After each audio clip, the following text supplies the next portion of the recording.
the Causeway coast, a place steeped in natural beauty at the north of Ireland, home to a growing story of something unique and exciting.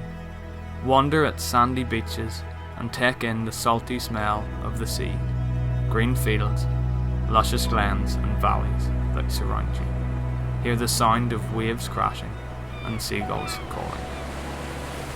An unexpected place to find gourmet street food.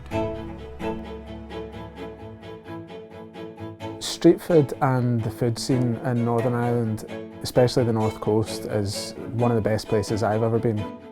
The North Coast is great for street food. You get to enjoy your food while enjoying the scenery and the waves and people watch. It's great. You can pick up something and just drive to any part of the North Coast and enjoy picturesque scenes. Just enjoy some good food. It's a little bit different in context to what other places imagine street food to be. In Northern Ireland we haven't had that historical context of street food. It's harder for us to do here because there isn't that sort of paperwork and groundwork already in place. Some exciting things are starting to happen.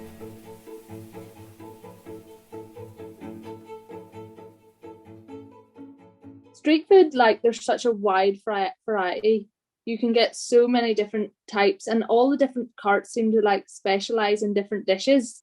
I'm a big meat eater, so for me the Meatbox is just honestly one of the nicest burgers I've ever had, and I've had a lot of burgers. It was so good. When I first started, I really just wanted to be the best that I could be, so I wanted to hopefully one day have one of the best, if not the best, burgers in Ulster or Northern Ireland. How did you get started?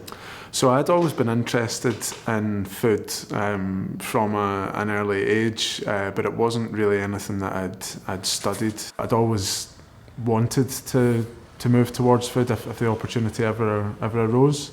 My sister and her husband had started to sell these kitted out food trailers. I thought, right, I'm going to go for it and see how I get on. So yeah, I just kind of took the plunge. Wasn't a quick decision, mulled it over quite a lot before I decided to sort of up sticks from Glasgow and move across to Northern Ireland to do it. We initially started out just doing breakfast items, just till I got used to the trailer and cooking and at volume, and then we introduced the burgers after that. But we had been working in the background on what the right mix was going to be for the burgers, which buns to use, how to dress them, what the menu was going to be.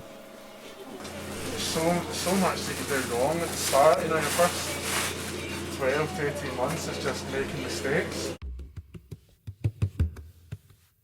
It's just the flavours and the fact it's all from local businesses and local farms. It's great to support local, especially at this time with everything that's happened.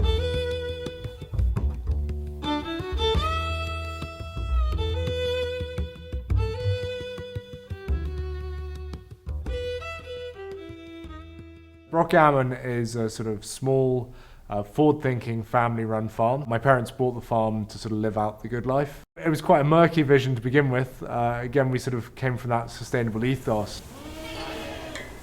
We're selling kid goat and roast veal. That's always been a tough slog, trying to get people to try our produce. And it is delicious, and when they do try it, they love it. But trying to get over that sort of mental inhibition that there was to try our stuff, that was always a tough slog. And the street food trailer gave us an opportunity to educate people about how to use it, show people the different dishes you could create. I don't think you sacrifice the quality anymore. I think the quality of these guys are so good. And as well, there's so many places now, and there's so many places to try it. They have to be good, because if they're not good, they're not going to do well. The business just doesn't exist. To me personally, it's maybe just an ego thing, but I would hate to put so much effort and so much literal blood, sweat and tears into what we've built up, to have somebody come out and not experience something that we've worked so hard on. So really just don't want to drop the ball. We're such a customer facing business that it's super important for us to maintain our reputation. Once you've put yourself on the map as one of the best burgers in Northern Ireland, you don't want to let anybody down. You want every customer to come away with the experience of having had one of the best burgers in Northern Ireland. So, it would be devastating if they didn't. I don't know healthy that is for a person mentally, but I certainly have it there in the back of my head telling me to, you know, change what I do or how to tweak things or preparing myself for something that's about to happen. Hey buddy. Yeah. Look at all these lights. Hey? So now that I'm a dad, I find that I'm trying my best to be as prepared as possible with things at Meatbox. I think the hardest time is still to come, where I'll be working 6 and 7 day weeks and struggling to get back home before bedtimes and things like that. But it's good fun. I've never shied away from a challenge, and it's not treat it as such, you know. Try and get away X amount of nights per week to make sure I'm spending enough time with Rory. But yeah, it's so far so good. Working with family, interweaving family life into the running of the business, like it can be really, really hard at times, but it's the best thing when it works as well. Do you want me to just keep walking? As we've sort of developed the business, we've sold more as a fresh meat from the market counter. Over the last 10 years, the economics in street food have maybe become slightly harder. People are starting to sort of expect more for less. There are cheaper alternatives maybe, which don't have the same focus on quality and the ethical stance that we do, and that can be really infuriating. In Northern Ireland, we haven't had that historical context of street food or sort of hawking and trading on the street.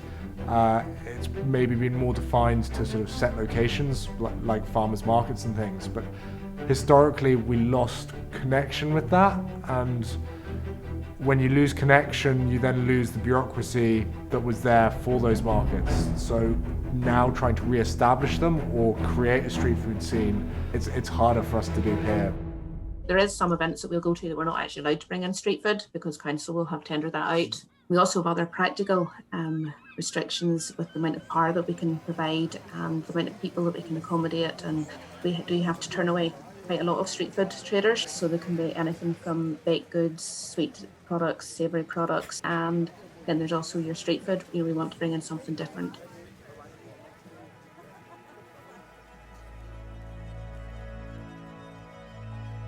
We did events over in England with the sort of British Street Food Awards. The judges loved what we did. The biggest concept they couldn't get their heads around were the dishes, because we would cook whatever we want, we're really creative, but we could be sort of going Italian, that could be next to sort of an Asian dish, and they couldn't quite get their heads around that context. And you know, we had to sort of explain to them, like, the context that draws it all together is the farm. Like, it's the animals that we rear, it's that holistic nature of what we produce from our farm. But when it gets to the kitchen, we can do whatever we want. For me, the next 5 years, I think, is to make sure that my son is happy with the way that he's grown up. And we've acquired a horse box that was previously being used as wood-fired pizza. We're looking to sort of launch into pizza in the coming months. You know, it feels like a new challenge, but at the same time, I feel like I've got a lot of experience now that I didn't have when I started Meatbox, so I'm treating it a little bit more calmly maybe than I went at Meatbox. So I'm quite happy with the way things are just now, and we'll just have to see what direction we go in the future. How would I define street food? Oh, that's a tough one. Street food, I think, is quite hard to define. Like, it's different to your restaurants and your big chains because it's personal. If you'd have said like 10 years ago, people are going to pay like 7 or 8 quid for a toastie, someone would have like slapped you, do you know what I mean? Whereas now it's like, you can literally open like a van, like start doing toasties from it, and like literally inspire the country to drive 70 miles for a toastie and a hot chocolate, and it's just crazy. We're very lucky in Northern Ireland, especially on the north coast. We have some really incredible street food businesses, and it just seems to be going from strength to strength.